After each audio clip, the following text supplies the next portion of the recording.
Il y a depuis 42 ans. Or, on ne l'a jamais fait. Maurice Kamto ne l'a jamais fait parce que Maurice Kamto est intelligent. Il sait que le problème du Cameroun, ce n'est pas parce que c'est un Mécan qui est au pouvoir. C'est parce que c'est un fainéant, médiocre qui est au pouvoir. Point final. Il aurait pu venir de n'importe quelle tribu. Ça aurait été un fainéant qu'on aurait dit la même chose. C'est un fainéant.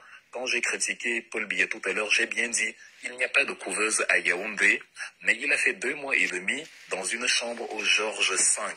Les hôtels 5 étoiles que vous avez à Paris, au bord des Champs-Élysées, c'est à côté des Champs-Élysées, le Georges V. Un hôtel d'un luxe immense, qui a son spa, sa boulangerie. L'hôtel ressemble à une mini-ville. Tu es à l'intérieur, tu n'as pas besoin de sortir. Il y a tout dedans. Des petits cours de jeu, des piscines, même pour faire les courses, il y a l'intérieur de l'hôtel. C'est-à-dire, c'est d'un luxe. Et vous savez, la France, Paris, c'est la capitale mondiale de la mode et du luxe. Un pays comme le Cameroun où il n'y a pas de plateau technique, vous avez un dirigeant qui part séjourner là-bas pendant 2 mois et demi, alors que même Emmanuel Macron ne met pas les pieds là-bas pour habiter. Quand Emmanuel Macron va en vacances, c'est dans la maison des présidents, au fort de Brégançon, au sud. Ou alors il reste chez sa femme dans la maison qu'il possède quelque part dans le pays, ou alors il est à l'hôtel d'Évreux, le palais de l'Élysée, il reste là. Et c'est ça que l'on fustige, c'est-à-dire le management médiocre d'un président qui fait souffrir les Camerounais. Quand quelqu'un commence à fustiger le volet ethnique, c'est que lui, son problème n'est pas que le Cameroun soit redressé, son problème c'est que nous, les ressortissants d'une telle tribu, nous devons manger. Je finis donc par un exemple. Ils vous disent, ce sont, comment dire, pourquoi des gens qui ne produisent rien, les Bamileke, se retrouvent à gérer la chambre de commerce. Bon, déjà, l'argument est idiot. L'argument est idiot à 2 échelles. La première échelle, c'est celle que je viens de mentionner. La chambre de commerce n'est pas celle qui gère le Cameroun. En fait, c'est un non, mais là où la fuite a raison, c'est que c'est un non-événement. Nous en parlons juste pour faire de la pédagogie. Mais la chambre de commerce ne gère rien au Cameroun. Elle n'est responsable. C'est-à-dire, c'est comme si vous prenez une page dans un format A0, le plus gros format qui existe. Vous prenez un point que vous faites avec le stylo. Et quelqu'un vous dit, c'est le point là qui a sali toute la feuille. Or, de loin, le point ne se voit même pas. La feuille est toute blanche. C'est exactement pareil. Bon, là, il se gourre déjà à ce niveau. Le deuxième niveau où il se gourre, c'est de dire pourquoi une région qui ne produit rien, une région qui ne produit rien gère la chambre de commerce. Déjà, c'est faux de dire que l'Ouest ne produit rien. L'Ouest produit des choses que les Camerounais consomment. L'Ouest produit des haricots, beaucoup. L'Ouest produit des pommes de terre, beaucoup. L'Ouest produit de la tomate, beaucoup. D'ailleurs, cette année-ci, il y a quelque temps là, il y a un rapport qui est sorti dans une brochure, dans un article qui est paru je crois que c'était en juin, qui faisait état du fait que la production de la tomate, grâce à la région de l'Ouest, a légèrement augmenté ces derniers temps. Elle est passée à 217 000 tonnes. Ce qui a fait que le cours de la tomate a baissé sur le marché camerounais d'un peu, parce que c'est ça l'économie. Quand l'offre est abondante par rapport à la demande, les prix baissent. Et donc le prix de la tomate a légèrement baissé parce que l'Ouest a davantage produit que précédemment. Et l'Ouest a pu fournir le Cameroun en tomate. Et tout le monde utilise la tomate.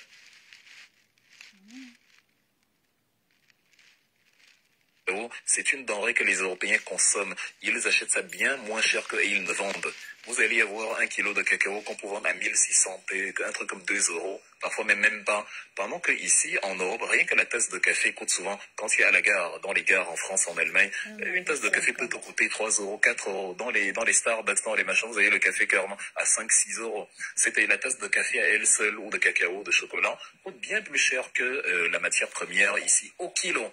Parce que c'est pas la matière première qui enrichit, c'est la transformation de la matière première, mais les incultes ne le savent pas. Et pendant qu'ils disent que l'Ouest produit quoi, non produit le cacao, non produit, ils ne savent pas ils ne réalisent pas que leur cacao eux-mêmes ne le consomment pas. Or, l'Ouest produit des choses qu'on consomme. Tout le monde chope le jazz au Cameroun, c'est même le déjeuner par excellence le matin. Tout le monde mange la tomate au Cameroun, c'est-à-dire, c'est incontournable.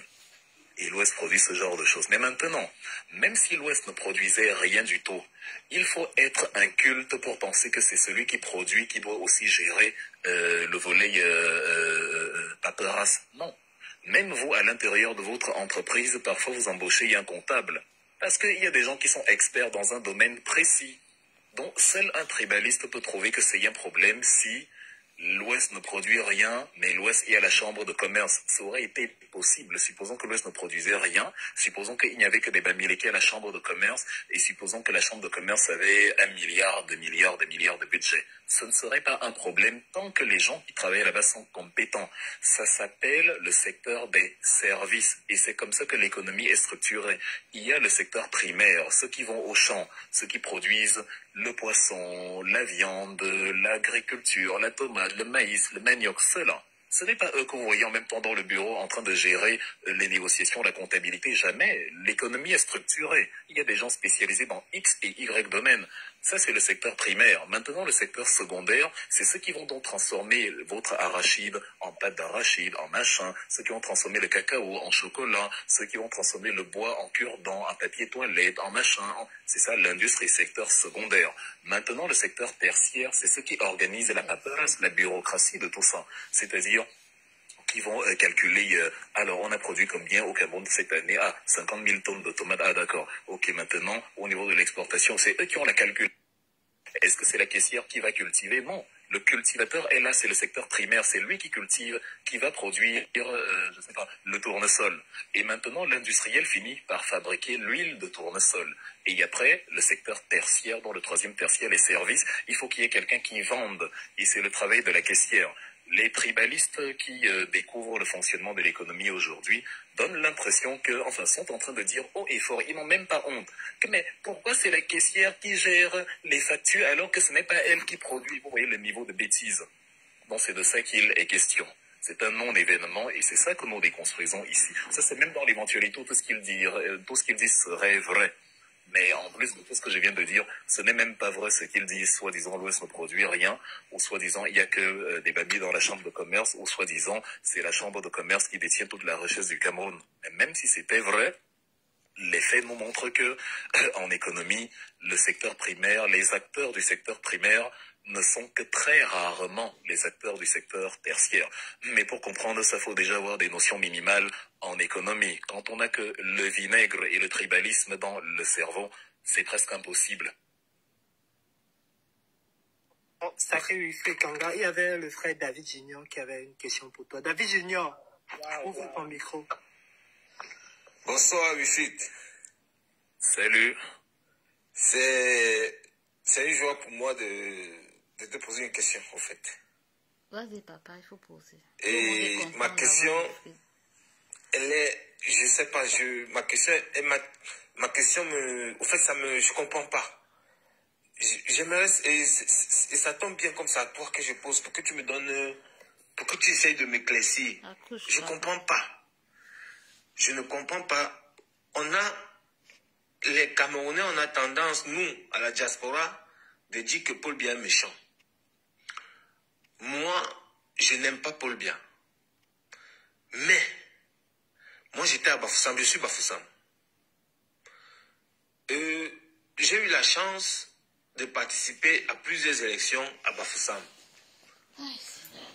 Mais Paul Biya, que nous les Camerounais nous condamnons, que nous disons que nous n'aimons pas Paul Biya. Mais moi je vous dis que je suis désolé de vous dire que ce qu'on appelle que Paul Biya truque les élections pour être au pouvoir, honnêtement, ma pensée profonde, c'est que j'ai un doute. J'ai un doute que ce monsieur triche. Parce que j'ai vu les Camerounais. Les Camerounais votent Paul Biya à l'Ouest.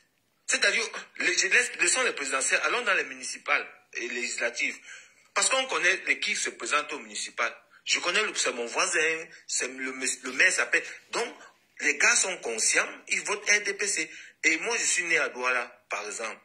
Mais quand je prends Douala Deido, Douala Prégnier, mais moi, les gens votent RDPC. Et donc? Les gens votent. Et c'est comme ça partout.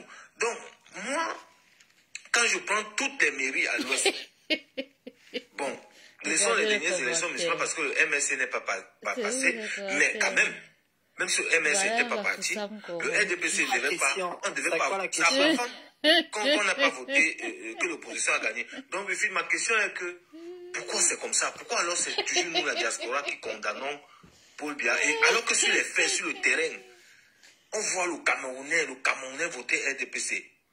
Dis-moi, cher que si frère. les Camerounais voulaient que Paul Biya Bon, parte, on a compris la question. Attends, quand il réponds. a appelé à la mobilisation en 2019, on a vu que il y a quelque chose. Les Camerounais aussi, est-ce qu'ils ne sont pas responsables? Est-ce que les Camerounais ne se Il payent peut pas? répondre à la Les question. Camerounais n'ont même pas choisi Paul Biya finalement. C'est la question que voulait te poser, Wifi. Merci, David.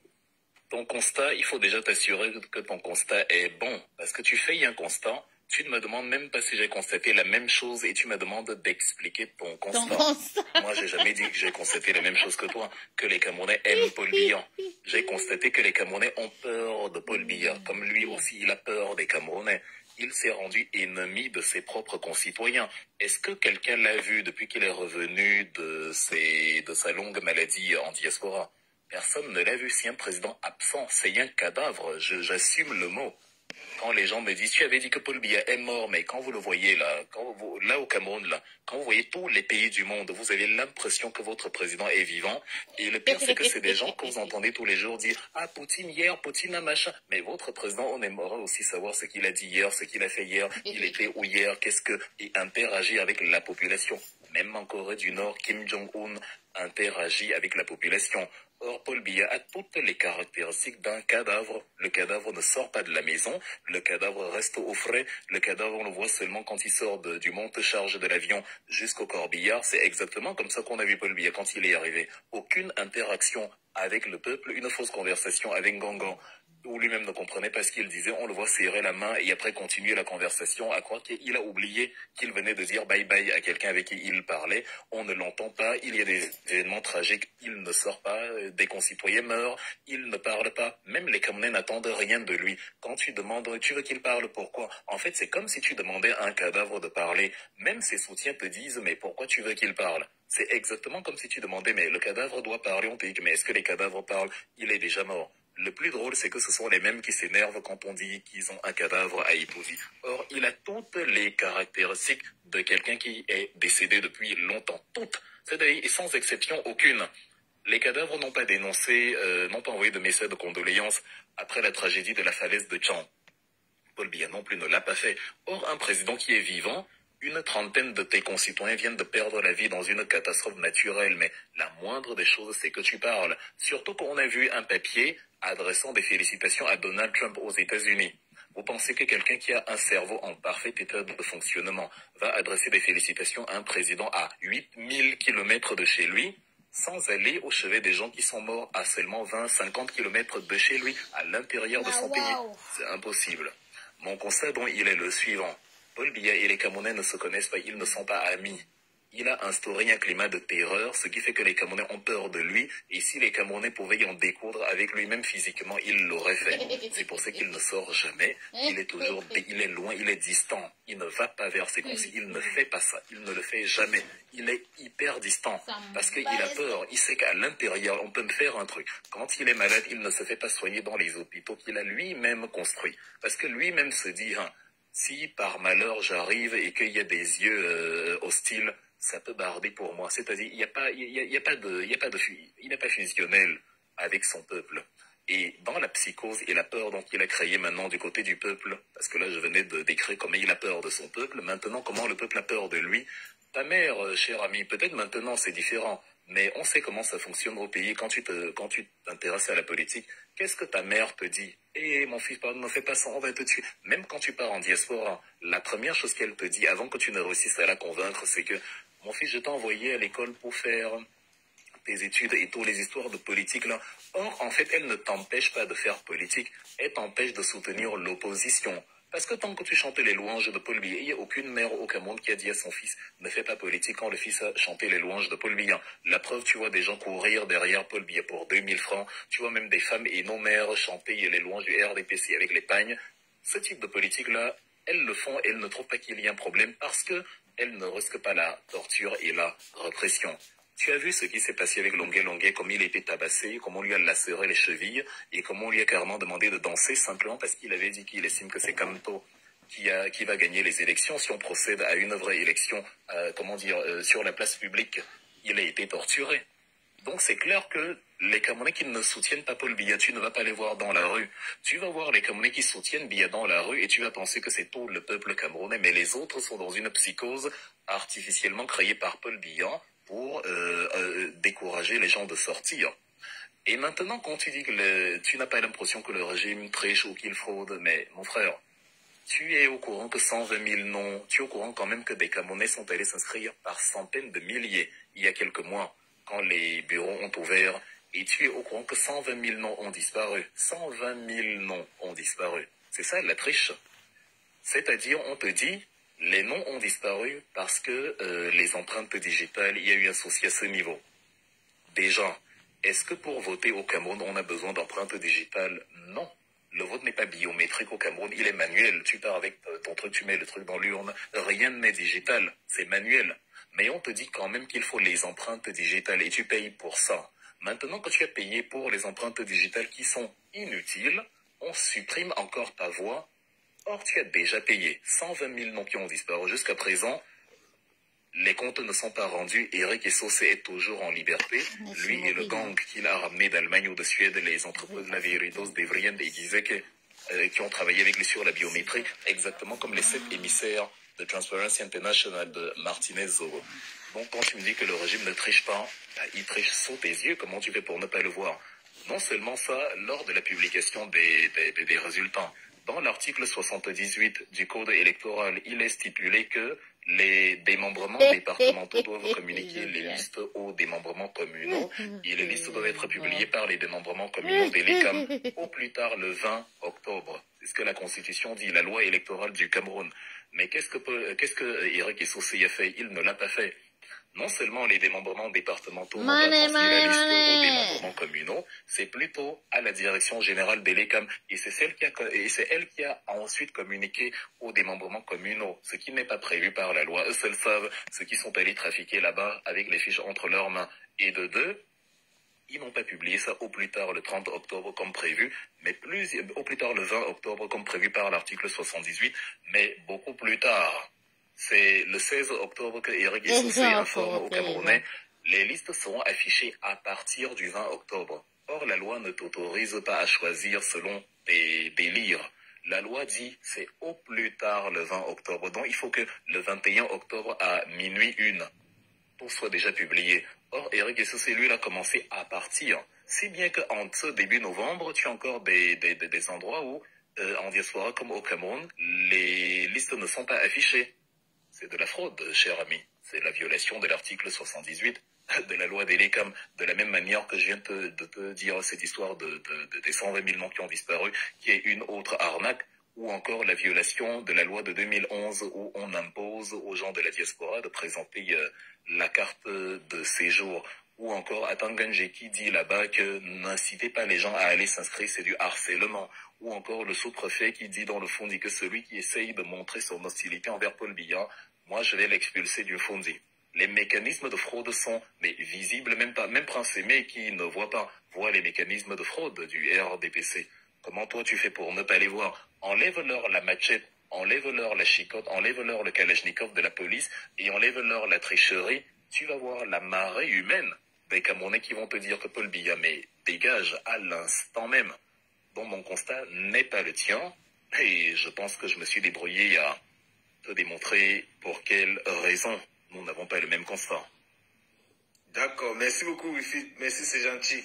Mais ma dernière question, ça ne concerne pas Paul Biya. Bon, je sais pas, peut-être tu as déjà parlé de ça, mais j'ai pas eu la chance de t'écouter parler de ça. J'ai pas encore eu cette chance.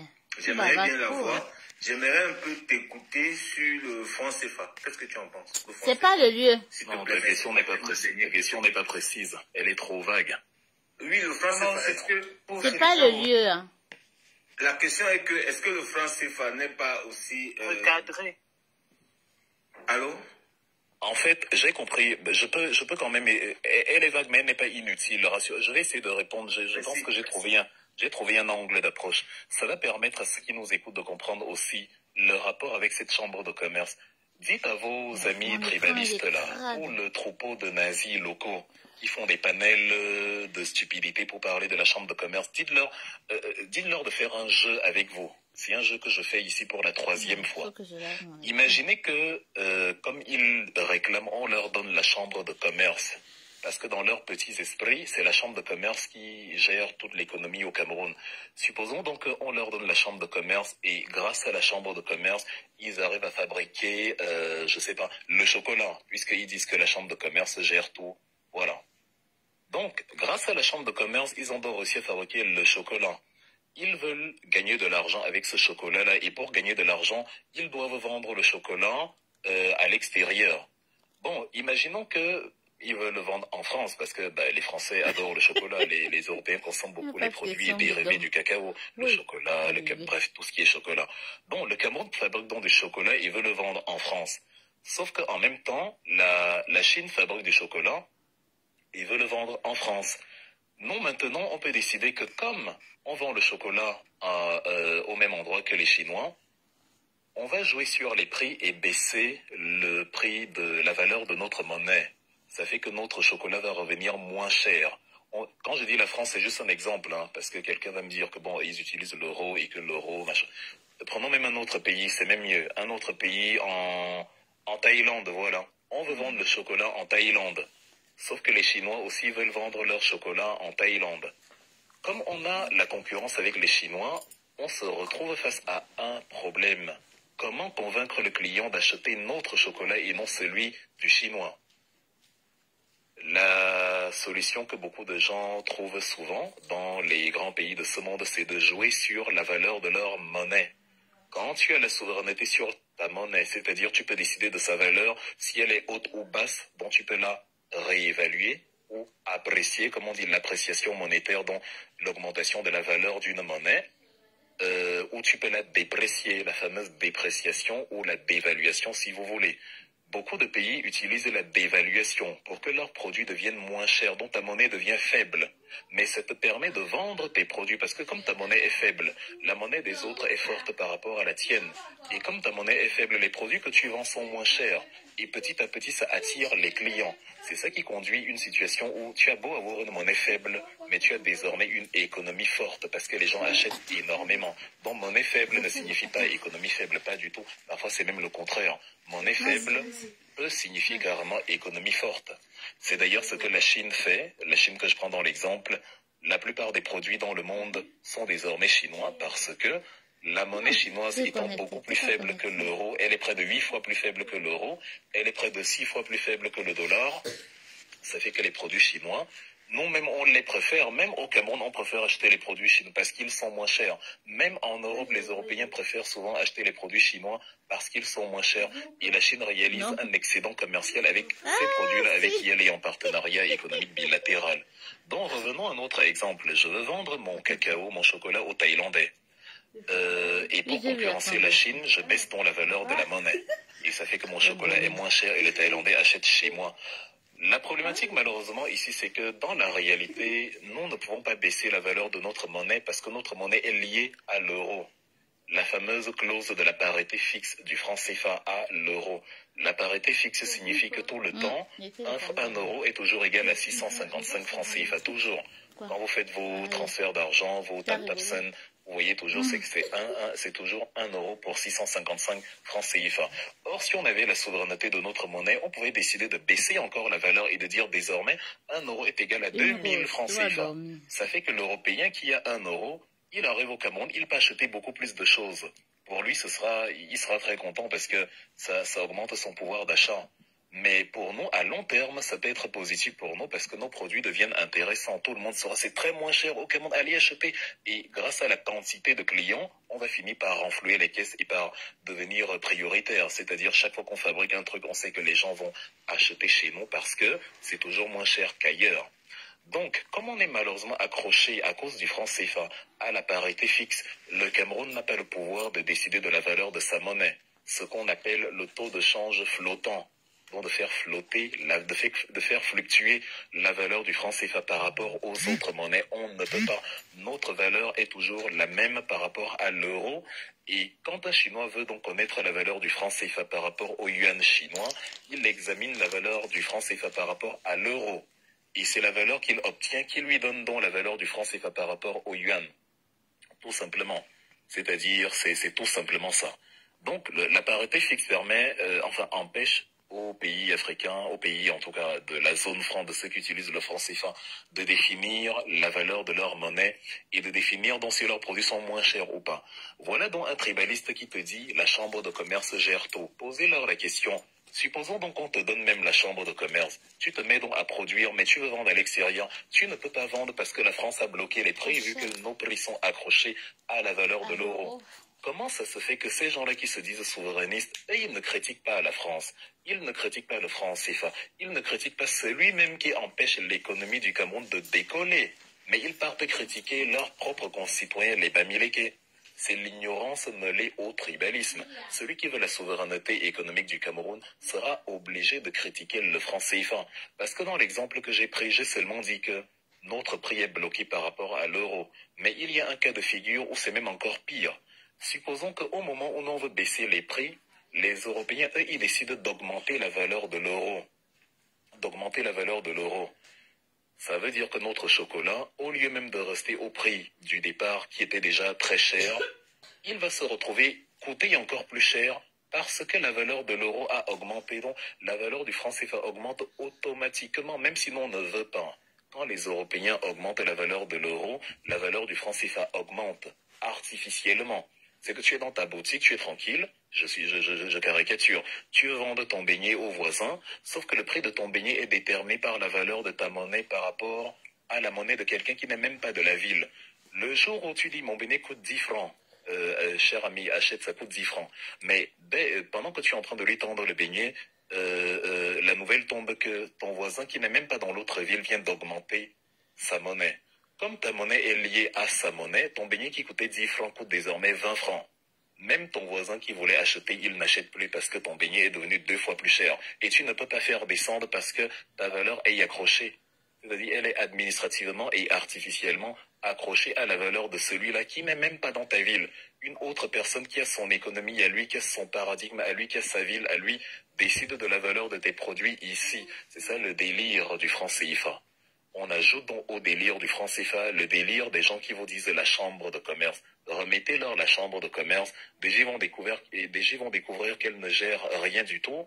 Mais même si elle gérait des choses et que ça leur permettait de fabriquer des chocolats, des voitures, même le prix de leur voiture serait déterminé par la valeur du CFA à l'euro. Or, le Chinois n'a pas ce problème. Quand le Chinois fabrique la même voiture que Tesla, le Chinois se rend compte que bon, Elon Musk est célèbre, il a du prestige dont les gens vont acheter chez Elon Musk, ça c'est sûr. Comment faire pour concurrencer Elon Musk sur le marché de la voiture électrique? Nous allons baisser la valeur du yuan par rapport au dollar. Donc si un dollar valait 5 yuan, désormais un dollar va valoir 8 yuan. Même les Américains vont voir que mince, donc avec la même somme, ils peuvent acheter presque 2 voitures plutôt qu'une seule. Donc ils vont venir acheter chez nous. C'est comme ça que les Chinois procèdent et ça fonctionne. C'est comme ça qu'ils sont devenus l'usine du monde. C'est comme ça qu'ils sont devenus première puissance économique mondiale et leader dans les exportations presque partout. Et c'est pour ça que depuis que Donald Trump est arrivé au pouvoir, vous l'entendez dire on va augmenter les barrières douanières, on va, parce qu'ils se rendent compte que la Chine gagne beaucoup dans le commerce bilatéral avec les Américains. Parce que si les douanes ne sont pas élevées, le produit chinois vient sur ton territoire, il est vendu moins cher, même tes concitoyens achètent le produit chinois et c'est le pays qui perd. Sans compter que même tes produits américains sur le marché chinois coûtent encore plus cher que les produits chinois et donc les Chinois vont acheter le Made in China petit à petit. Donc tu te retrouves en train de perdre. C'est ça qu'on appelle le déficit commercial. C'est pour ça que quand vous voyez les relations entre l'Allemagne et la Chine, vous entendez l'Allemagne réalise environ 30 milliards de déficit dans les relations bilatérales avec la Chine, 30 milliards d'euros. Entre la France et la Chine, pareil, on va te dire la France réalise 50 milliards de déficit avec la Chine parce que la Chine fabrique les mêmes choses que la France, mais peut jouer sur les prix et baisser justement la valeur de sa monnaie. Et les Européens les ont critiqués beaucoup en disant vous maintenez la valeur du yuan artificiellement basse pour que vos produits restent compétitifs. Les Chinois s'en foutent, ils la maintiennent basse parce qu'ils ont la souveraineté monétaire. Mais non, nous ne l'avons pas. Donc les voyous de la chambre de commerce doivent d'abord aller étudier le fonctionnement de la monnaie parce que le jour où on va leur donner la chambre de commerce, ils risquent plutôt de la transformer en chambre de Balthazar plutôt que de faire l'économie à l'intérieur. Oh my God, tu es comique. La chambre de Balthazar, oh my goodness. Le grand Wilfried, j'ai une question. La chambre de commerce, là, ça a combien de chambres? Parce que moi, j'ai envie de prendre une chambre là-bas. Peut-être je vais mettre en location et là, peut-être je vais avoir... Vu que Balthazar a 400 femmes, on va dire ça, 400 chambres. Ah ben j'hallucine. Mais je pense que ces personnes-là, tout ce qu'ils pensent, ils pensent qu'il y a des billets de banque étalés là-bas, ils vont aller là-bas s'installer sans travailler, quoi. C'est un peu ça, quoi. Oui, pour eux, ils ont entendu banque de commerce. Mais je vous ai dit, eux, le mot commerce, ça les a rendus fous. Surtout mêlés au tribalisme. Le mot commerce, ça les a rendus fous. Ils ont entendu commerce. Même imaginez un peu, vous allez dire, hier j'ai rencontré, on dit en français soutenu, on dit, j'ai déjà eu commerce avec les hommes blancs. J'ai déjà eu des relations sexuelles avec des hommes blancs. Ils vont entendre, ah, tu as fait le commerce avec eux. Parce que c'est la bêtise qui les anime. Dès qu'ils entendent commerce, ils deviennent un peu comme quand tu verses le sel sur un verre de terre. Il se met à tournoyer, à se frétiller là comme un malade mental. C'est exactement pareil. Ils ont entendu commerce, ça les a rendus fous. Il y a une question. Il y a un monsieur en commentaire qui a posé la question de savoir est-ce qu'il est autorisé aux hommes en tenue de voter compte tenu du contexte? Je sais pas, je pense, hein, normalement. Enfin, je crois, je sais plus. Les hommes en tenue, les policiers ou l'armée? Mais en général, ceux qui portent la tenue. C'est vrai que je ne me suis jamais posé la question, mais en tant que citoyen, je sais pas. L'armée doit être impartiale et obéir au président, mais je pense que oui, l'armée, oui. Il n'est pas interdit à l'armée de voter, c'est le droit de vote et s'applique à tous les citoyens. Oui, c'est avant d'être dans l'armée, ils sont citoyens, c'est ça? Oui, justement, c'est autorisé. Je ne me suis jamais posé la question parce que pour moi, c'est évident. Je ne me souviens pas d'une disposition légale qui interdit le vote au corps militaire ou au corps policier. Non, ils votent, oui, ils votent, bien sûr. Oui, j'avais entendu que l'armée votait dans les casernes. Oui, ils votent parce que l'armée réside dans les casernes. Le policier rentre chez lui, mais il vote. Ouais, c'est des citoyens, bien sûr. Bah oui. Tant qu'il n'a plus la tenue, je pense qu'il est en civil. Ça m'amène à il est me poser une comme question. tous. Il n'y aura pas une sorte de partialité dans le vol, étant donné qu'il y a le chef des armées, c'est peut-être par exemple le président actuel. Si jusqu'ici il participe au processus électoral, est-ce qu'il y aura une sorte de partialité ou d'impartialité? Chacun doit voter pour le candidat de son choix. Mais maintenant, il s'agit simplement d'accepter la vérité des urnes. L'armée peut décider de voter exclusivement pour Paul Biya. C'est son droit. Chaque militaire peut dire « je vote pour Paul Biya ». Mais maintenant, si la vérité des urnes nous dit que c'est Maurice Kamto le vainqueur, l'armée, c'est son devoir régalien, a l'obligation de se mettre immédiatement aux ordres de Maurice Kamto. C'est à ça que le militaire s'est engagé. C'est à ça justement, c'est à ce paradigme éducatif-là qu'on doit reformer nos armées, parce que nos armées, malheureusement, se sont constituées en milices qui soutiennent. Enfin, c'est même pas l'armée en elle-même, c'est les responsables d'armée qu'on va choisir à cause de leurs affinités avérées avec le pouvoir exécutif. Et ça fait donc les soldats ne font qu'obéir à la hiérarchie, et la hiérarchie est acquise au pouvoir en place. Donc c'est ça qui fait souvent que tu as une armée en mode milice. Mais sinon, pour voter, les militaires peuvent chacun, en son âme et conscience, décider de voter pour Paul Biya. C'est leur droit. Ils ont juste une obligation régalienne. Si au soir d'octobre, je sais pas, le combienième octobre 2025, c'est Maurice Kamto qui a gagné, l'armée qui obéissait à Paul Biya il y a une seconde se met à obéir à Maurice Kamto parce que c'est lui le nouveau président. C'est ce qui doit être. En fait, une question me vient en tête. Pour ne pas monopoliser, je vais laisser la parole à une autre personne. Dans le programme politique du MRC, il est écrit modernisme. Je crois que c'est pas trop, peut-être je peux me tromper. C'est un programme qui cadre avec la fonction du personnel armé qu'il faut essayer de revoir, je sais plus trop quoi. Bon, j'aurais aimé que tu nous fasses peut-être un exposé là-dessus, un petit commentaire. Oui, parce exactement. Tantôt, oui. Le programme politique a prévu de restructurer l'armée en plusieurs axes.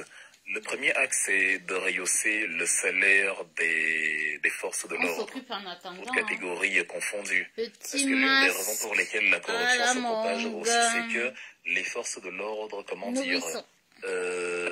des salaires trop faibles par rapport au coût de la vie. C'est-à-dire c'est compliqué de subvenir à ses besoins avec les salaires qu'ils ont Et voilà, ça 3 fait ans, mais raison. qu'ils se mettent à racketter, ça ouvre la voie au banditisme. Nous avons, dans un autre secteur, on a expliqué comment on va dégager des économies au sein de l'appareil d'État en réduisant par exemple les ministères, parce qu'il y a beaucoup de ministères inutiles. Je prends souvent l'exemple du ministère du Travail et du ministère de l'Emploi, où je précise que vous-même vous voyez que les deux ministères ont exactement le même nom, la même fonction, et il n'y a aucune raison à ce qu'il y en ait deux. Surtout que ça dégage c'est du gaspillage d'argent pour rien. Ça permet à Grégoire de s'acheter de nouvelles vestes, de s'acheter de nouveaux costumes et de garnir ses salons alors qu'il ne sert à rien. Donc on supprime ce ministère-là et cet argent peut être réinjecté ailleurs. Par exemple, rehausser le salaire des gendarmes. Déjà on a prévu de rehausser le salaire minimum. Actuellement, on est à 41 000 francs à peu près. On a dit, dans un premier temps, on ajoute, disons, 20 000 francs.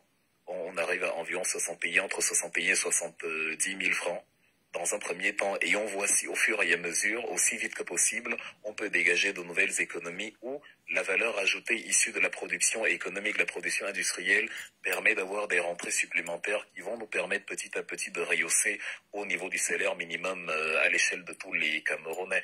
Mais sur le corps militaire, pour se concentrer seulement sur lui, la mesure est la même. C'est-à-dire rehausser le salaire des militaires d'un côté et maintenant faire la pédagogie militaire, la pédagogie des forces de l'ordre. À la lumière de ce que Thomas Sankara disait, un militaire sans formation politique et idéologique est un criminel en puissance. Donc, le MRC a prévu de ramener les gendarmes et les policiers à l'école.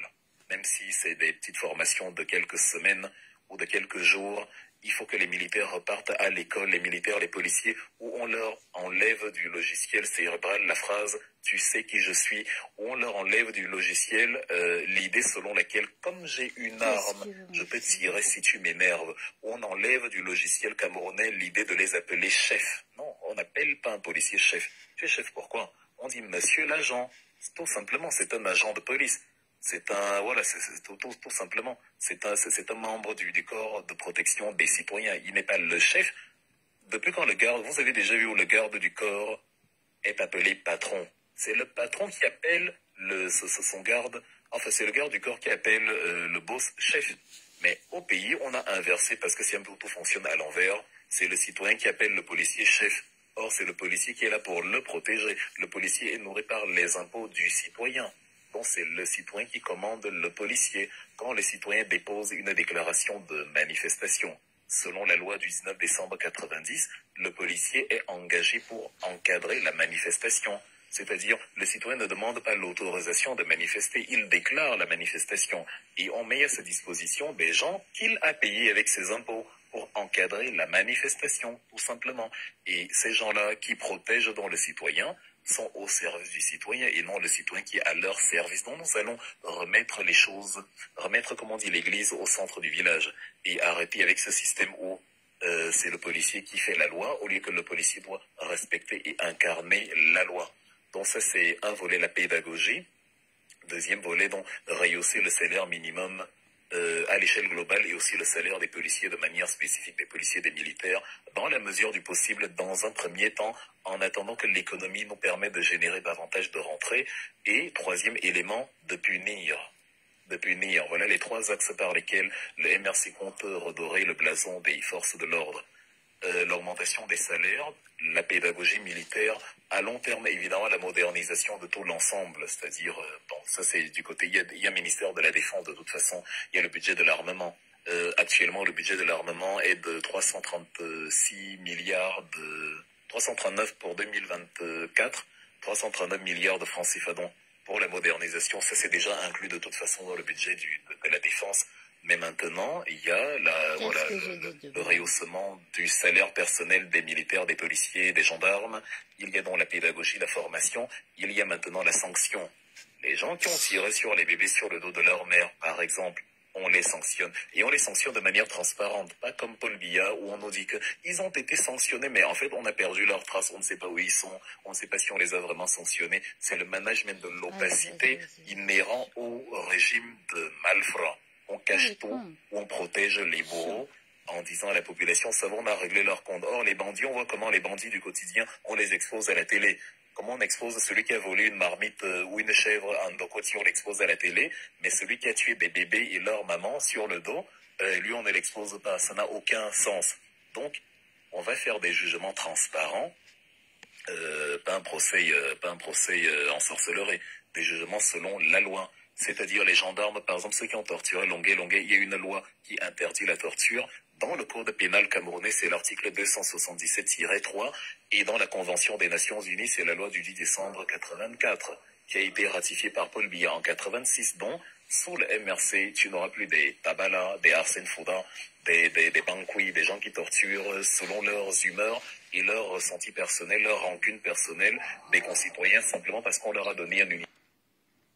Et leur ressenti personnel, leur rancune personnelle des concitoyens simplement parce qu'on leur a donné un uniforme sur le corps. L'exécutif a le devoir d'appliquer la sanction même envers ces gens-là pour que ça ne continue pas. Donc voilà les principaux axes par lesquels on compte moderniser le corps militaire. Vous voyez qu'il est facile pour nous de parler du programme politique du MRC. Donc ne vous inquiétez pas avec les petits freigneux qui pensent que la chambre de commerce, ils ont imposé ça sur TikTok. C'est pour s'amuser et pour désabrutir et désambifier nos concitoyens que nous parlons de ces sujets-là. Sinon, on a un programme d'une densité inouïe à présenter. Ok, vraiment, merci beaucoup, Merci, M. Ganga. Nous avons Ganga. Sylviane, tu as une question, ma chérie? Sylviane, Oui, voilà. oui, j'ai une question. Pour moi, c'est sur le volet de l'ignorance. Quand tu disais ces gens qui parlent de la chambre de commerce, qui racontent n'importe quoi, que c'est tribaliste, il y a d'abord un volet d'ignorance. Alors, je veux savoir, qu'est-ce que le MRC prévoit par rapport à ce problème d'ignorance? Parce que beaucoup de Camerounais ne connaissent pas la réelle histoire du Cameroun. Quel est le plan du MRC par rapport à ce problème, à cette question d'éducation? C'est simple. En fait, même sans le MRC, ça saute aux yeux, ma sœur. Rétablir simplement l'éducation appropriée. Une éducation endogène, c'est-à-dire enseigner aux Camerounais ce que les Camerounais ont besoin de savoir. Tu vois là, par exemple, j'ai entendu tout à l'heure quelqu'un qui parlait d'Ethiopian Airlines qui a modernisé sa flotte pendant que au Cameroun on n'a presque pas d'avions parce que notre enseignement n'est par exemple pas tourné sur les sciences. Il est plus tourné sur la littérature. Nous, à l'époque, on nous appelait les littéraires, moi, j'ai appris, après, en faisant mes recherches personnelles, à m'intéresser aux volets qui nous touchent au quotidien. C'est bien beau, les belles phrases grammaticales et tout, mais ce qui développe un pays au-delà de la culture, c'est aussi la production scientifique et technique. Donc, le MRC a prévu de rompre avec cette idée-là où le plus intelligent, c'est celui qui s'exprime le mieux. Tu dois s'exprimer bien, ce n'est pas mauvais. Même si le français n'est pas notre langue, bon, comme c'est la langue officielle, en tout cas pour l'instant, il vaut mieux bien la parler que mal la parler. Il vaut mieux, on va pas transformer la qualité en défaut. Donc c'est déjà bien de bien s'exprimer, mais ça ne doit pas être l'unité de mesure, en fait. C'est-à-dire, on doit, au-delà de bien parler, enseigner aussi la technicité des choses. Donc on va réduire les filières littéraires et prioriser les filières scientifiques. Je reviens donc sur l'exemple d'Ethiopian Airlines qui m'a fait mal au cœur. L'exemple que notre frère a donné tout à l'heure, je ne sais plus qui. Je sais pas, est-ce qu'il est encore ici? Quelqu'un parlait d'Ethiopian Airlines là, avant que je n'arrive. En tout cas, quelqu'un en a parlé, je ne sais plus qui. Il a dit, la flotte d'Ethiopian Airlines est extraordinaire et je lui donne raison. Pas plus tard que le 7 novembre, ça c'est le jour où Famendongo, Jean Kuete et toute la bande de jouisseurs de Yaoundé étaient en train de célébrer les 42 ans de Paul Biya avec le Petrus, oubliant même que les Camerounais mouraient à Tchang. Le 7 novembre, Ethiopian Airlines venait d'accueillir ils ont signé, je crois que c'était à Francfort en Allemagne, l'acquisition d'un nouvel avion, un énorme avion, c'était l'Airbus A350-1000.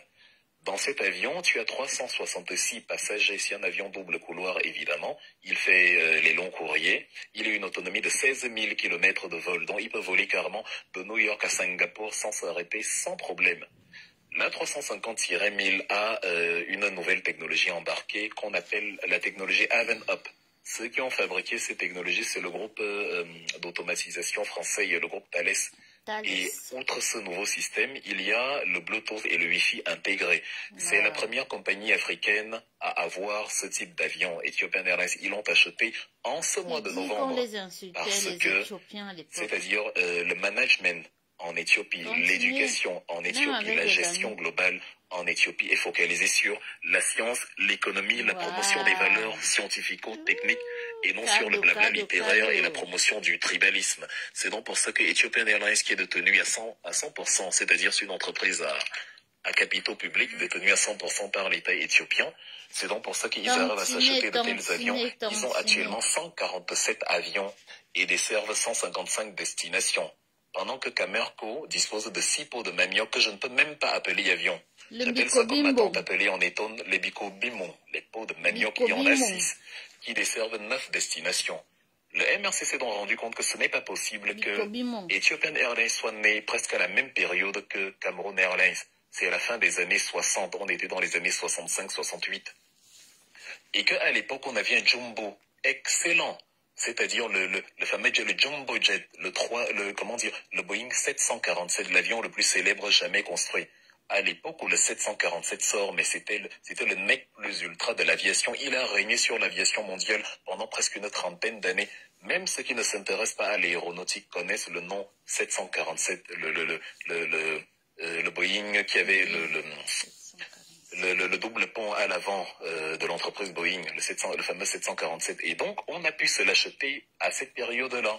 Aujourd'hui, plutôt que d'évoluer, on part de la même ligne de départ que Ethiopian Airlines. Plutôt que d'évoluer, non seulement on a perdu notre 747, mais en plus, même les avions que nous avons aujourd'hui, c'est comme je disais, des bico bimon, des pots de manioc, et on n'a pas la possibilité, c'est-à-dire on n'a pas la possibilité de sortir du continent africain. Pourquoi? Parce qu'on a un dirigeant qui a orienté l'éducation sur le blabla littéraire, au lieu que les gens s'intéressent aux sciences. Ceux qui s'intéressent aux sciences sont obligés d'aller étudier ailleurs et restent là-bas parce qu'il n'y a pas des créneaux, des débouchés pour la science au Cameroun. Le ministre de la Recherche scientifique, Madeleine Chuente, qui avait reçu en 2018 une enveloppe de 12 milliards pour construire la Cameroon Silicon Valley en moins d'un an à Yaoundé pour produire de la production scientifique, pour produire des échantillons de recherche, tout ça. La seule chose qu'elle a produit, bon déjà la fameuse Cameroon Silicon Valley n'a pas vu le jour, les 12 milliards ont disparu. La seule chose qu'elle nous a produit, c'est qu'elle nous a dit qu'il y a 500 000 chauves-souris à Yaoundé. Vous voyez que nous sommes en pleine sorcellerie. Et donc le MRC veut remédier à cette folie. Prioriser l'enseignement scientifique pour produire et pouvoir avoir des des ingénieurs aguerris, des gens qui on n'a pas besoin on n'a pas besoin de ramener si un avion est en panne de le ramener à Seattle, on peut le réparer sur place, de produire même des échantillons, des trucs, des mini engins, une micro-industrie en attendant qu'on devienne un grand pays parce qu'on a toute la matière première. Sauf que la matière première ne vous développe pas, c'est la transformation qui vous développe. Et pour apprendre comment fonctionne la matière, première, il faut aller à l'école de la matière première. Il faut connaître la mécanique du tableau périodique des éléments. Il faut connaître les compositions géologiques. Il faut maîtriser la datation au carbone 14. Il faut maîtriser en fait tous ces paradigmes, maîtriser le mécanisme des terres rares, maîtriser la fonctionnalité de chacune, maîtriser la miniaturisation, la technologie des semi-conducteurs, bref, être polyvalent. Et les Camerounais sont intelligents. C'est juste qu'on leur enseigne la saleté. On leur dit que c'est la chambre de commerce dirigée par les Bamileke qui gouverne le pays. Et Paul Biya ne lève pas le petit doigt pour dire que c'est faux. Je ne veux plus entendre ça. Au contraire, ça l'arrange. Pendant qu'au Rwanda, en Chine, en Éthiopie, les élèves font des petits challenges qui va fabriquer le micro-avion qui ira le plus loin. Le mien a fait 100 mètres hier. Ah, le tien a fait 150 mètres. Ah, voilà ce type de concurrence auquel on se livre. Et non des concurrences entre ethnies. Et à côté de l'enseignement scientifique, on va réenseigner l'histoire. Tout ce que je vous enseigne ici n'est pas... Tout ce que je vous... enseigner, c'est un bien gros mot. Je suis pas le plus diplômé ici. Il y a des docteurs, des ingénieurs, des gens ici. Je voulais dire, tout ce que je partage avec vous, c'est des choses qu'on n'enseigne pas dans nos écoles. Tu vois, tu es trop modeste. Tu nous enseignes réellement. L'UPC, le mécanisme, la mécanique de l'UPC qui a trahi Oumniobé, elle a été reproduite ici, mais ça n'a pas été enseigné à l'école. Et du coup, comment on ne nous enseigne pas l'UPC à l'école? On ne sait pas qui est Théodore Maï Matip, on ne sait pas comment Oumniobé a été trahi. Évidemment, il y a des tribalistes qui peuvent revenir sur la place publique et dire il y a 2 UPC.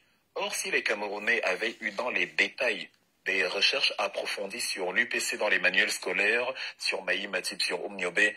Si le livre de Manuel Domergue et de Thomas Deltombe, Jacob Tsatitsa était enseigné dans nos écoles, aucun ignare ne se lèverait pour dire il y a 2 UPC. Tout Camerounais serait mentalement outillé, cognitivement outillé pour lui dire mon ami, laisse tomber, tu veux nous remettre dans la folie des années 50, dont tu es le Maï Matip des temps modernes. Personne n'aurait le courage de venir nous dire ça, parce que tout le monde saurait que, hey, si je dis maintenant qu'il y a 2 UPC, on va m'assimiler immédiatement à un traître qu'on appelait Théodore Maï Matip, et personne n'allait vouloir. Donc on va réinstaurer l'enseignement endogène, c'est-à-dire les Camerounais doivent s'approprier l'histoire de leur pays. Même la genèse de la crise anglophone découle du fait que les Camerounais ne connaissent pas, beaucoup ne connaissent pas comment toutes ces choses ont été construites. Et quand des gens comme Ounang et Minisamandongo instrumentalisent les esprits faibles en leur faisant croire que c'est la solution militaire qui va résoudre la crise anglophone, les gens les soutiennent parce que les gens ne savent pas quelle est la genèse de la crise anglophone. Ils ne savent pas quelle est la genèse parce que ce n'est pas enseigné. Donc on va imprégner l'enseignement, ça c'est le volet jeunesse et éducation, le chantier de notre programme politique. On va imprégner l'enseignement de, du duo science et histoire, pour qu'on ait dans la génération qui vient des Camerounais aguerris, des Camerounais qui ont appris la vraie histoire de leur pays, ce qui leur a donc permis d'acquérir le vrai patriotisme. Le patriotisme sous le MRC ne sera pas l'amour de Maurice Kamto, pas du tout. D'ailleurs, depuis là, je repars du programme du MRC et non de l'homme Maurice Kamto. Le patriotisme sous le MRC sera l'amour du Cameroun, et ça passe par l'enseignement des valeurs du pays, l'enseignement de l'histoire du pays, la vraie, et c'est ce patriotisme-là qui, une fois qu'on y a ajouté la connaissance scientifique, va amener les Camerounais à vouloir moderniser leur pays. Plutôt que de faire des challenges Djeneba Djaba Viviane, ils vont regarder que mince. En 2025, là, la Côte d'Ivoire aura 432 km d'autoroute. Nous, on n'a même pas une seule autoroute fonctionnelle. Ce qu'on appelle autoroute Kribi-Lola-Bé, bon, on appelle autoroute parce qu'il n'y a pas d'autre mot qui vient à l'esprit. Ce qu'on appelle autoroute Yaoundé-Nsimalen, un tronçon de 9 km, on a carrément dit voilà nos autoroutes là-bas. La vraie autoroute qu'on devait construire entre Yaoundé et Douala, on n'a même pas réussi les 30% en 10 ans. Et ça ne dérange pas les gens, parce qu'ils n'ont pas été habitués au patriotisme. Même ceux qui revendiquent, ils ne revendiquent pas le fait que l'autoroute n'est pas réalisée. Ils disent que c'est un Bamileke qui est à la tête du ministère des Travaux Publics. Est-ce que quand on critique Nganou Messi, on le critique parce qu'il est Bami? On dit c'est un malfrat, il doit aller en prison parce que c'est un voleur. Point barre. Chaque fois que quelqu'un va tribaliser le discours, c'est qu'il est tribaliste.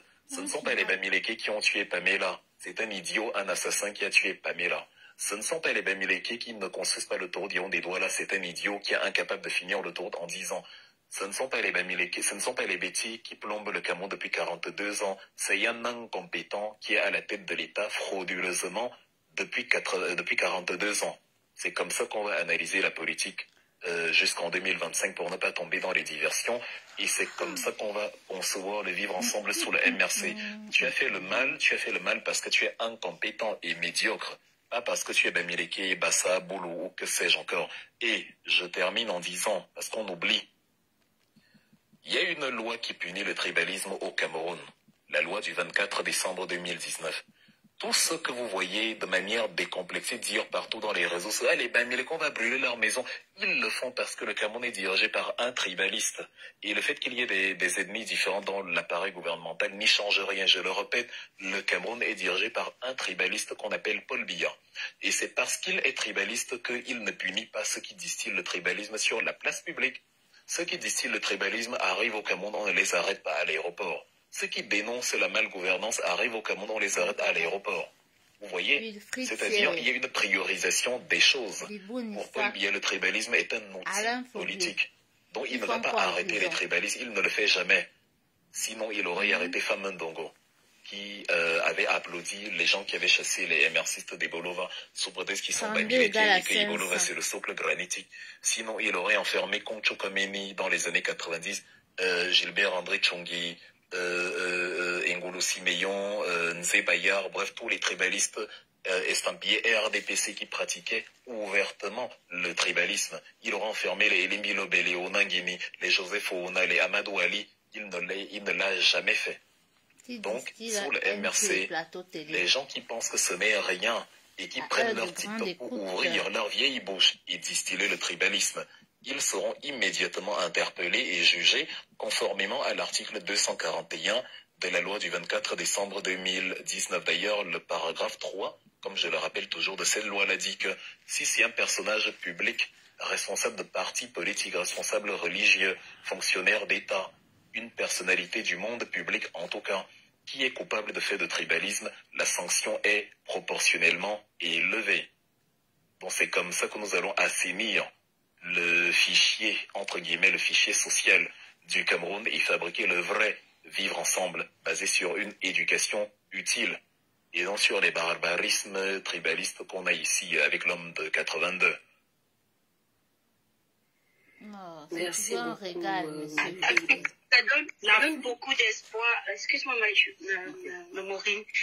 Ça donne beaucoup d'espoir d'écouter ça, parce que l'histoire, c'est important pour un peuple. Un peuple qui connaît son histoire, sait où elle va, sait où il va. Mais quand on est dans l'ignorance, oui, ça va produire toutes ces cacophonies sur les réseaux sociaux. Ici aux États-Unis, par exemple, ils ont mis l'accent sur leur histoire. L'histoire est obligatoire et les enfants tout petits apprennent déjà le patriotisme. On dit quoi? Allegiance. C'est quoi en français là? Faire allégeance au drapeau. Je sais qu'on dit quoi. C'est comme si c'est un peu comme jurer, quoi. Voilà. C'est-à-dire que, oui, les enfants... Prêter allégeance. Voilà, prêter allégeance. Voilà. Les enfants, dès la petite session, commencent déjà à apprendre à prêter allégeance. Comment déjà apprendre à prêter allégeance? Maman, s'il te plaît, je vais j'arrive. Désolée. Ce sont les mamans d'enfants dont les enfants. Sorry. Donc, tout petit, ils le font déjà. Et c'est tellement, c'est-à-dire d'imaginer un petit Camerounais parler du drapeau du Cameroun, parler de l'institution. Alors, sans vouloir te couper, ma sœur, on va faire un petit jeu. Ah non, il fallait pas l'enlever, je voulais vous montrer quelque chose. Il y a un certain 2094 qui a écrit en commentaire: tu perds le temps aux gens avec des faux raisonnements, tu racontes des bêtises aux naïfs. Moi, je voulais l'inviter, d'ailleurs, je pense que vous l'avez pas bloqué, donc il est encore là. Et vous allez voir quelque chose de très intéressant. Je l'invite ici, je le mets au défi de venir débattre avec moi sur ce qu'il vient d'écrire. S'il est sûr que ce que je dis est faux et ce qu'il dit est vrai, il y a 420 personnes qui nous écoutent. On est en pleine nuit, c'est libre, donc tout est calme. Je l'invite, vu qu'il a l'air en forme. S'il te plaît. Oui, demandez-lui d'envoyer l'invitation, je le défie de débattre avec moi. Vous allez voir qu'il ne le fera pas. C'est ça, c'est comme ça qu'il fonctionne. Vous voyez, il vient déjà, moi je suis Wilfried Ekanga et c'est ma photo. Il vient, il se fait appeler 2094, ce n'est ni son nom, ni son visage, rien du tout. Il vient à visage masqué et il vient quand même dire que je raconte des mensonges. Lui-même, rien que son existence est une arnaque. Son nom est faux. Son visage est absent et c'est lui qui vient dire que je raconte des choses qui ne sont pas vraies. Rien que son existence, le fait même d'être faux est un mensonge. Attends que je l'invite. Le voilà donc que j'invite solennellement à venir débattre avec moi. Vous verrez, il ne viendra pas. Et c'est donc comme ça que ces gens-là fonctionnent. Ils ne sont eux-mêmes pas convaincus de ce qu'ils disent, mais certains sont payés pour. D'autres sont simplement animés de haine tribale. En tout cas, d'une manière ou d'une autre, les deux parties font le jeu du gang de Yaoundé. Espérer, en fait, ils espèrent, c'est pas qu'ils vont réussir à détourner, espérer. Vous avez vu la facilité avec laquelle je vous parle du programme politique du MRC. On est armé jusqu'aux dents. Cheikh Anta Diop disait, armez-vous de science jusqu'aux dents. Il n'y a aucune probabilité de nous faire dévier du débat politique, du bilan et du programme de Paul Biya. Donc on le fera. Ces petites tentatives, ces coups de pied dans l'eau qu'ils donnent, en espérant ils vont imposer les sujets. J'ai carrément entendu un panel qu'on a ouvert où on disait Wilfried Ekanga a parlé de la chambre de commerce, donc c'est nous qui menons la danse.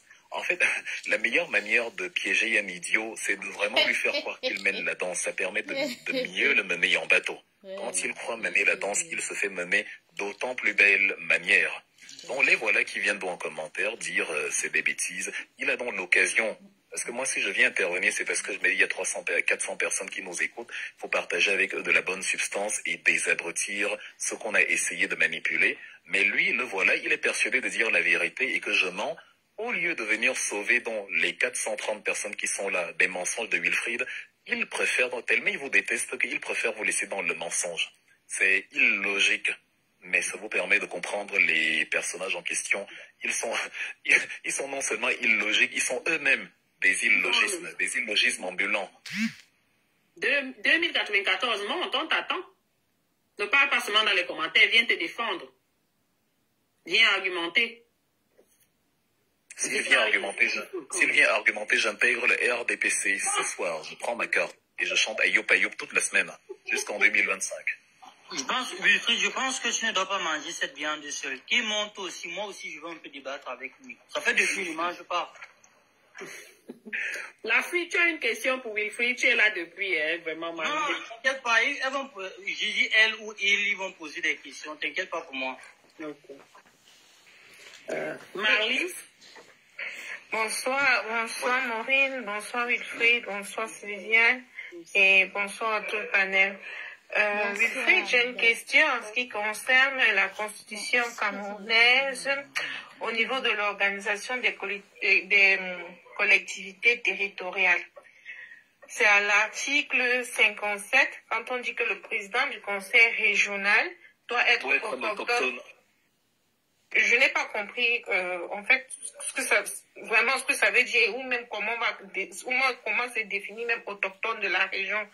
Et je voudrais savoir aussi, d'après la constitution camerounaise, est-ce que la constitution dit comment un individu va appartenir à une région ou pas? Parce que entre autres, quand on regarde dans les différents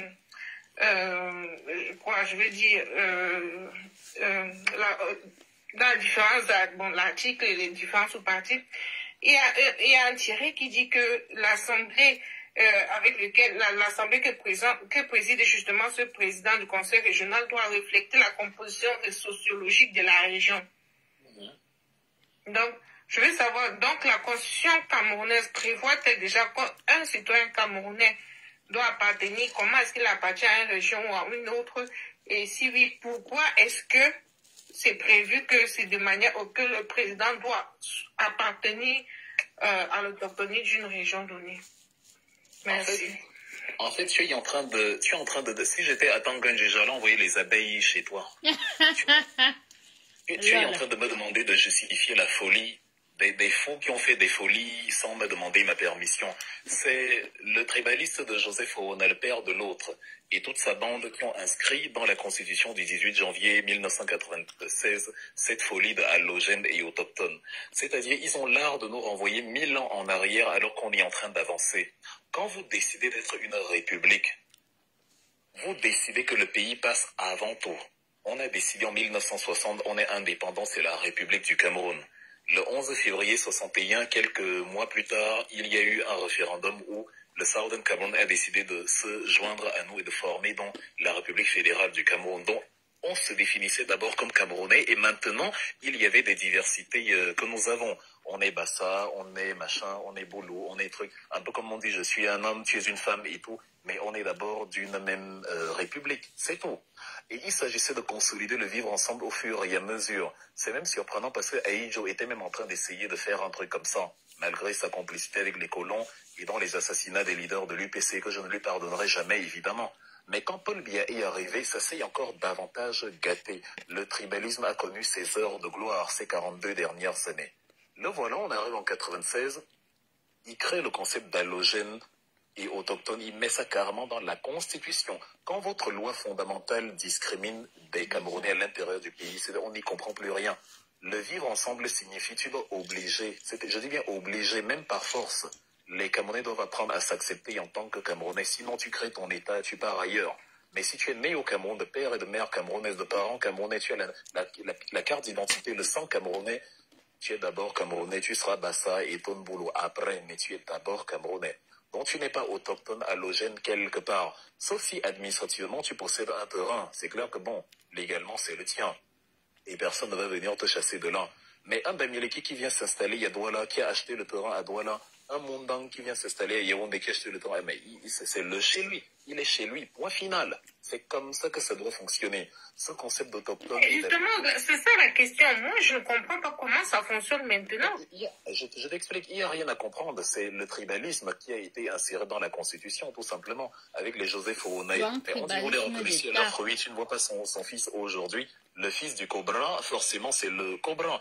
Donc, ils ont mis le concept allogène et autochtone, ils ont carrément dit, dans l'article 57 de la Constitution, il y a une partie avec laquelle je suis d'accord. C'est-à-dire, le conseil régional doit, incarner les sensibilités de la région. Donc, si je suis, par exemple, s'il y a un conseil régional du littoral, il faut qu'à l'intérieur, il y ait des Sawa, des Yabassiens, bref, des gens quand même qui viennent du littoral, parce que, voilà, ça doit refléter, c'est cohérent à ce niveau-là. Mais maintenant, il n'y a aucune raison à ce que le président soit toujours un autochtone. Non. Pourquoi? Un Camerounais qui est, je sais pas, ses parents sont Fulbe, mais il est né, il a grandi à Douala, il connaît la réalité de Douala. Comment on est en train de nous dire que lui, s'il en a envie, il ne peut pas briguer le poste de conseiller régional du littoral, mais un Douala qui est né à Paris et qui a vécu toute sa vie à Paris peut devenir conseiller régional à Douala. C'est absurde, ça n'a pas de sens.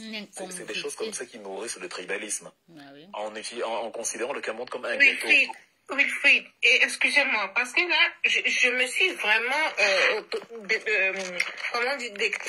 tracassée sur le sujet. Parce que quand moi, je prends la carte, sur ma carte nationale, ce n'est mentionné nulle part Bamileke. Ou dans mon passeport, ce n'est mentionné nulle part Bamileke. Comment est-ce qu'on va me dire que je suis autochtone d'une région ou pas? Est-ce que la Constitution a prévu ça? Qu'est-ce qu'on identifie dans la Constitution Bamileke ou pas Bamileke, autochtone ou pas d'une région? Je te le dis depuis le début. Ce n'est pas compréhensible. Si tu ne comprends pas, c'est que tu as une tête bien faite. Est-ce qu'on peut comprendre quelque chose là? Il n'y a rien à comprendre. C'est les délires d'un troupeau de tribalistes qui ont voulu s'assurer que leur petit gâteau allait rester entre leurs mains. Comme toi-même tu interroges, ça n'a aucune logique. Richard Bonnat dit que si on t'explique le Cameroun et que tu as compris, va à l'hôpital. Si tu me dis que tu n'as pas bien compris, ça me rassure, ça veut dire que tu vas très bien. Ça veut dire que mentalement tu vas très bien. Ça n'a aucun sens. Quand on dit tout le temps réforme du code électoral, réforme des textes constitutionnels, les gens pensent que nous plaisantons. C'est ce genre d'élément-là que Maurice Kamto critique dans tous les jours.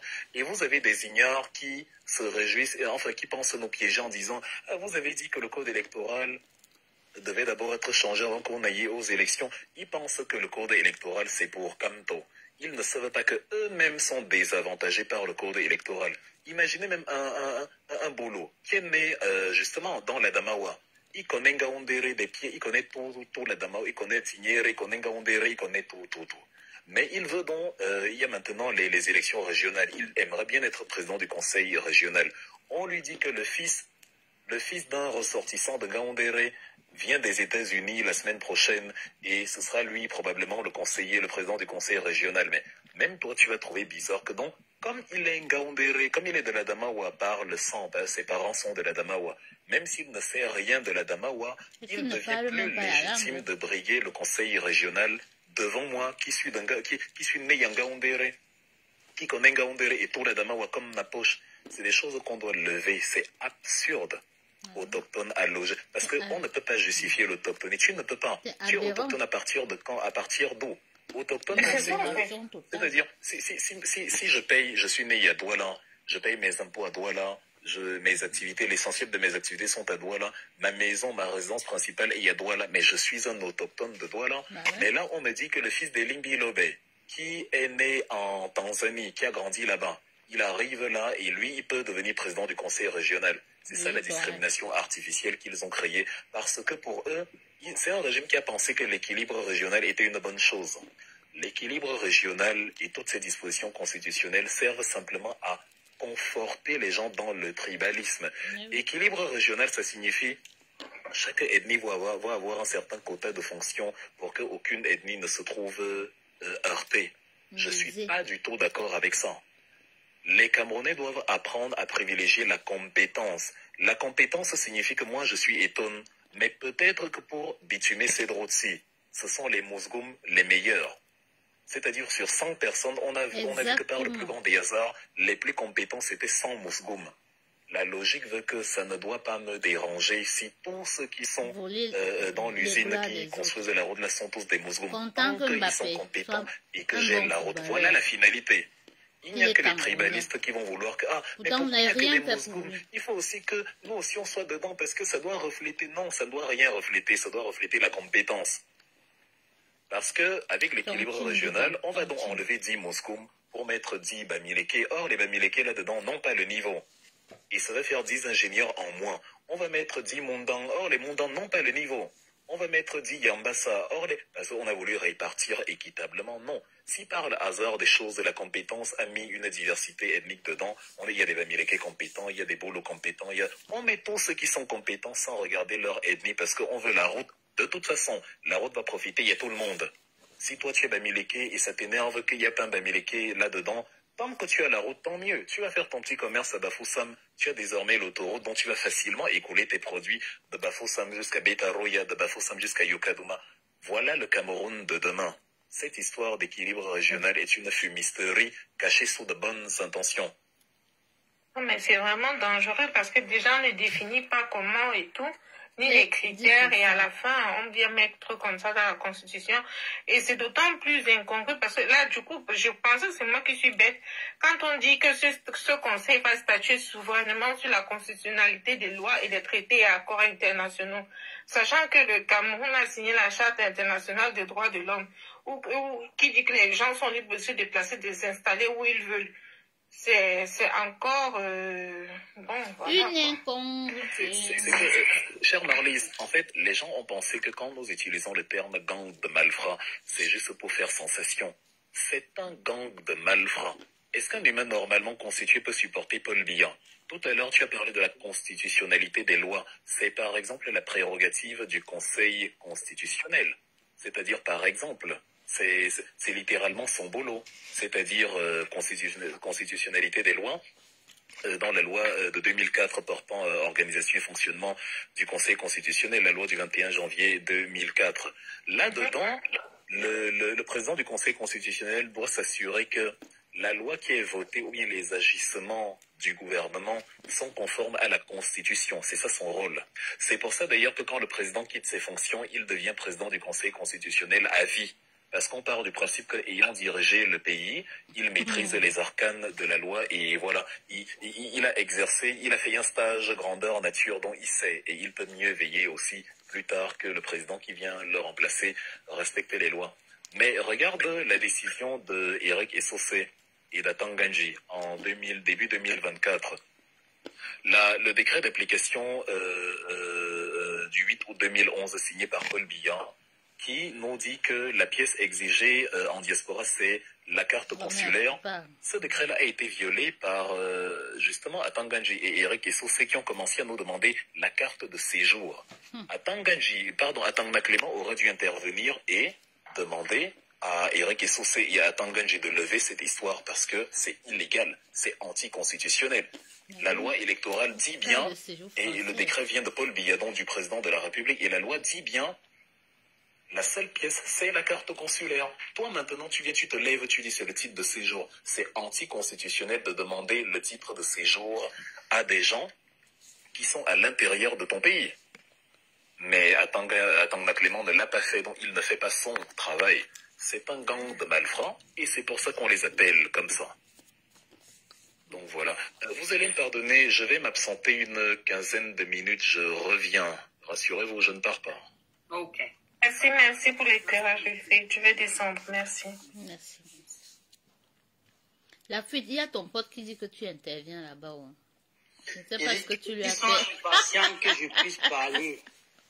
On t'écoute, la fuite.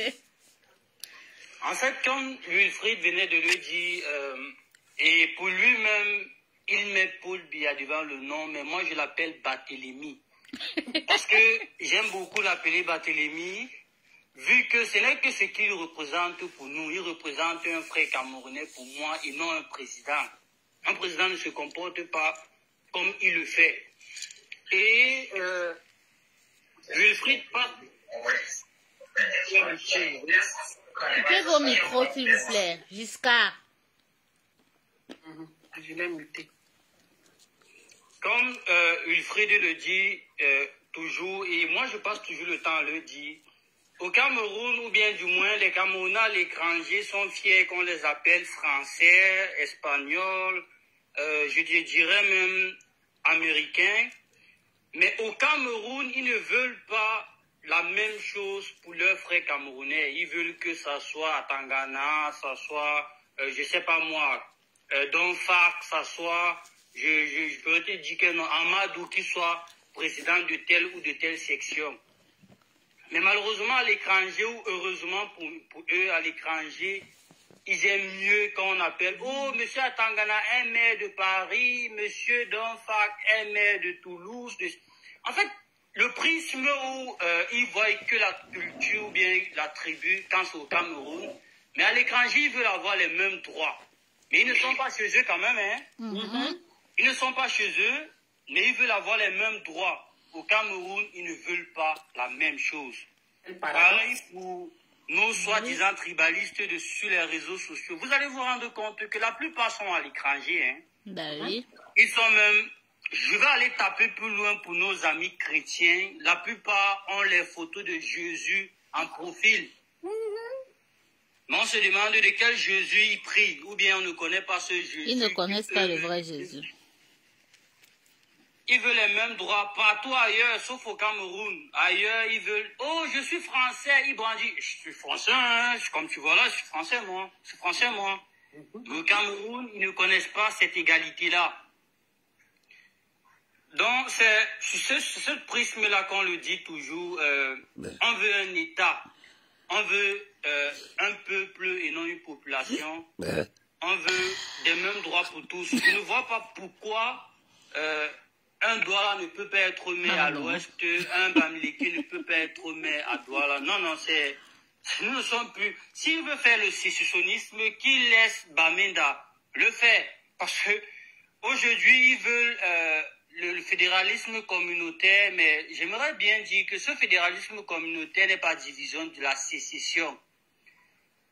Parce qu'ils ont l'habitude de dire, oh, on veut un fédéralisme communautaire. Et je l'ai passé, du moins je l'ai dit hier, le fédéralisme communautaire n'est pas un fédéralisme parce que c'est basé sur des tribus. Du moins, s'ils appellent communauté, je ne sais pas ce qu'on appelle communauté au Cameroun. Je pense qu'au Cameroun, on n'a pas de communauté. Fédéralisme au Cameroun, on a des tribus. Et ce fédéralisme communautaire, d'après eux, je le pense, et c'est ce qu'ils le prouvent eux-mêmes sur les réseaux, que non, le Bamileke doit rester à l'ouest, le Douala au littoral, le Béti au centre et tout ça.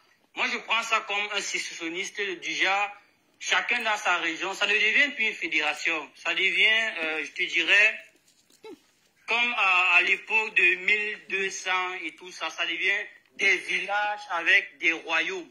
C'est une folie. On ne peut même plus rentrer là-bas. C'est une folie, je suis désolée. Exactement, donc, ils veulent le faire. En plus, ce qui est même étonnant, hein, et que moi, je prends toujours ça comme une surprise, c'est que ils veulent ça, mais en même temps, ils combattent ceux du nord-ouest qui veulent la sécession. Ils veulent une sécession et combattent une autre sécession. C'est ça que... On n'arrive pas à comprendre s'ils se comprennent eux-mêmes, mais après aussi... Non, ils ne se comprennent pas, ils ne s'entendent pas parler. Ça dit non pas de tête. Ils ne se comprennent pas parce que j'arrive pas aussi. Et surtout, hein, je vais, comme Wilfried le dit, surtout sur l'élément qui revient toujours à chaque fois, la chambre de commerce. Je l'ai dit hier dans un panel à notre frère général Bangando. Il ne va pas me fuir longtemps, hein. Je le dis toujours... Cette chambre de commerce, ce débat, c'est un débat absurde. Parce que je passe toujours le temps à le dire.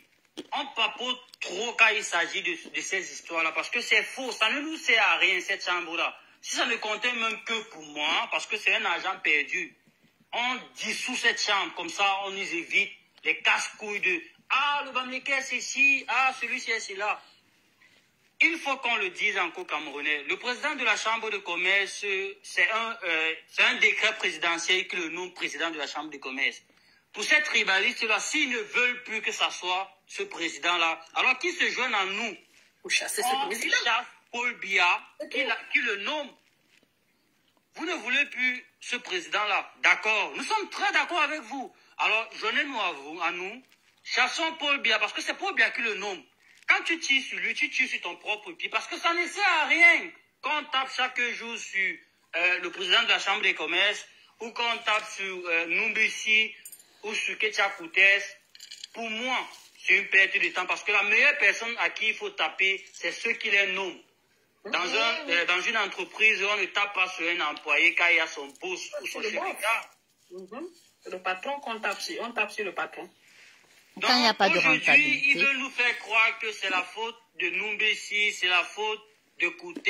Non, non, ce n'est pas leur faute. Parce que, d'après ce que je sais, ils sont toujours là. S'ils sont toujours là, ça veut dire qu'ils font bien le job de Paul Biya.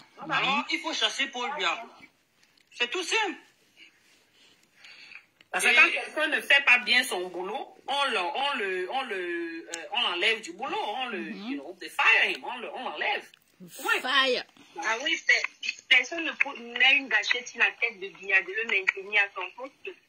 C'est lui qui décide de les garder parce qu'ils font bien le boulot. Selon lui. Oui, et je voulais ajouter quelque chose, surtout sur cette chambre de commerce là. Pour ceux qui parlent tout le temps de ça, hein. La chambre de commerce, pour entrer dans la chambre de commerce, et son but, il y a le micro de Sylvain qui est ouvert. Le but de la chambre de commerce, c'est de conseiller. Et eux, ils conseillent par rapport, donc ils sont entre les entreprises et l'État. Ils conseillent les entreprises ou ils conseillent l'État sur l'évolution des travaux.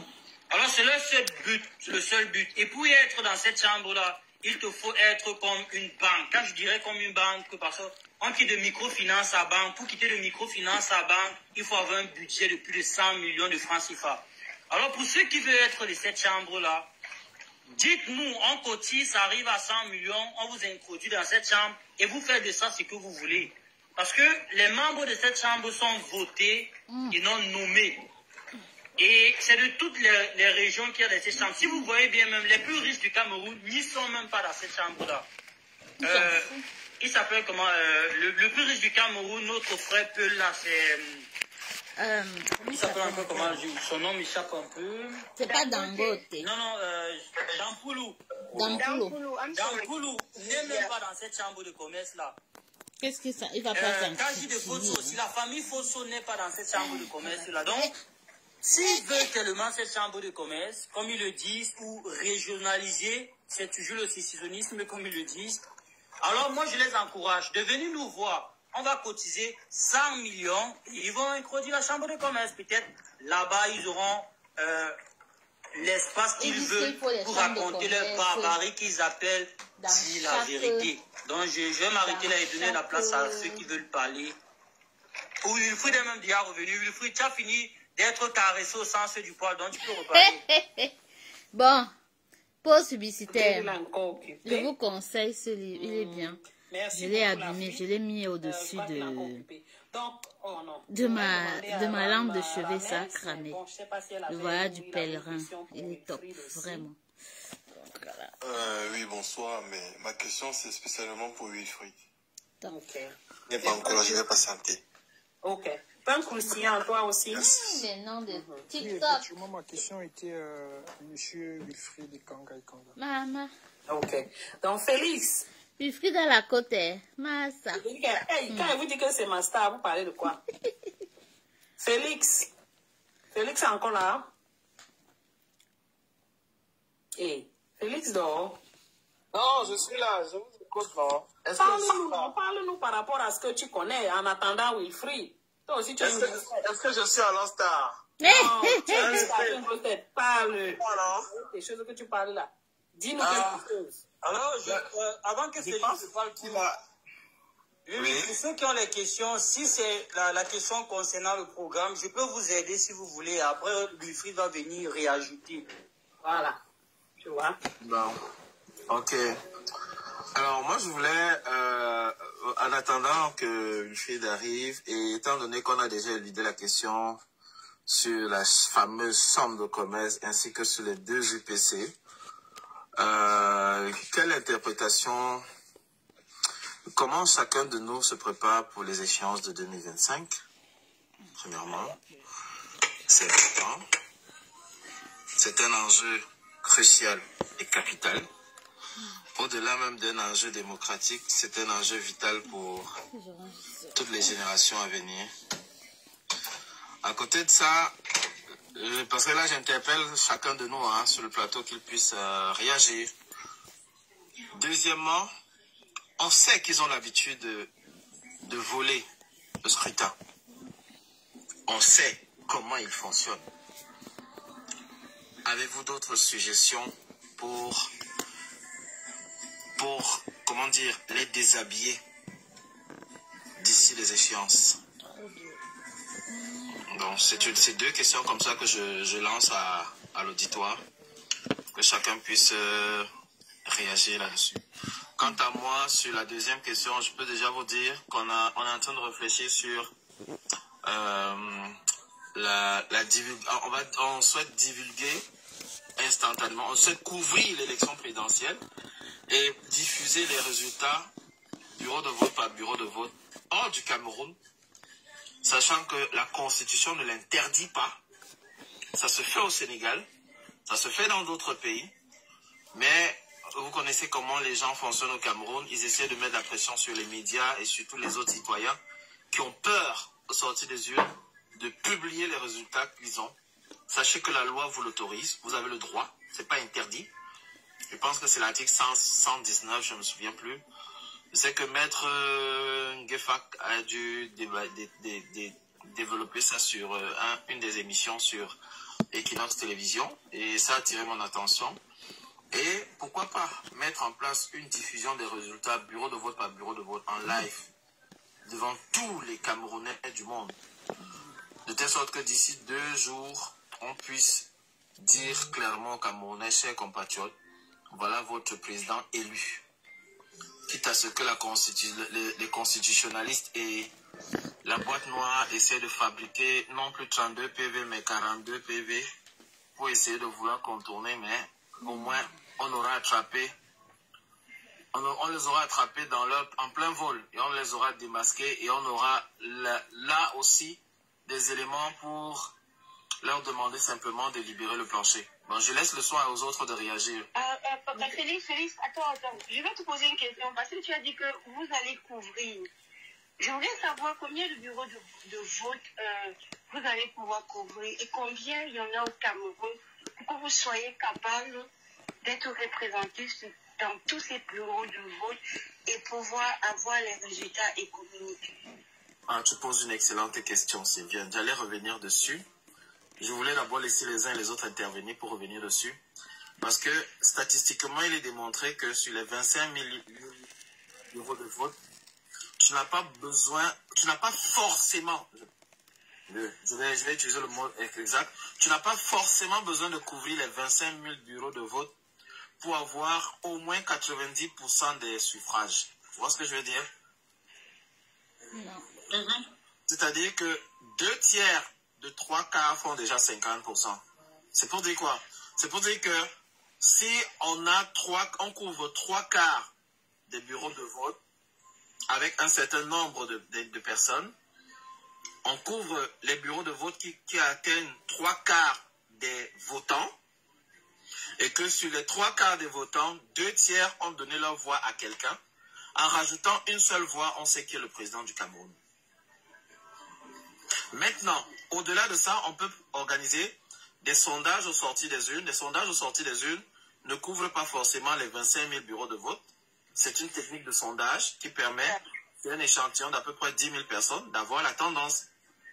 Pour avoir si quand tu parles des 3 quarts, excuse-moi, parce que là tu es en train déjà de partir vers la fin. Quand tu parles des 3 quarts, ça veut dire que sur les 25 000 bureaux de vote, elle a un problème de connexion, alors peut-être... Non, 18 000, voilà, c'est déjà calculé. 18 750 bureaux de vote seront couverts. Comment vous allez faire pour couvrir ces 18 750? Je vais te montrer une autre technique un peu plus rapide, Sylviane. Regarde, les 18 750 bureaux de vote, on sait que le MRC aura des représentants dans des milliers de bureaux de vote. On sait également que beaucoup d'autres partis auront des représentants dans les bureaux de vote. On doit donc faire sortir cette plateforme assez tôt pour que les gens puissent se connecter dessus et savoir comment ça fonctionne, comment transmettre les fichiers. Aussi simple que ça. Et ça sera publié, puis comptabilisé à travers ne serait-ce qu'un simple calcul Excel. Bon, bonne nuit les gens. Bonne nuit. C'est un plaisir d'écouter Wilfried de Kanga. Le calcul Excel est aussi bon. très facile. Allez, oui, c'est ça, je crois que justement de la faisabilité sur le terrain. J'ai 750 personnes. Je la suite du live. Allez, bonne soirée à tous, bon début de semaine. Ok.